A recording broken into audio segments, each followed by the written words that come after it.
ba may mga tatay kayang kalimutan yung karangalan para sa pamilya? Napansin nyo? May mga tatay kahit nakakahiya yung trabaho, gagawin para sa mga anak eh.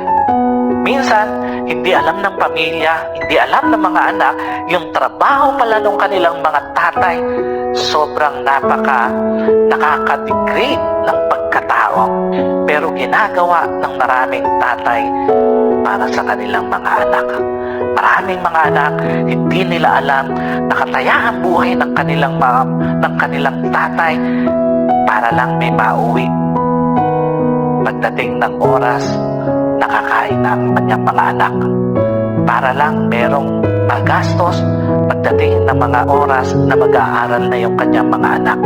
May maibaon, may pangkain sa school, may pangbayad sa school.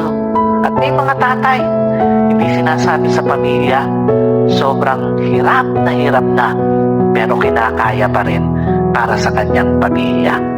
Sometimes, hindi natin nakikita na mga apilang anak, ganun pala kahirap ang pinagdaraanan ng isang ama para lang maitaguyod ang kanyang pamilya.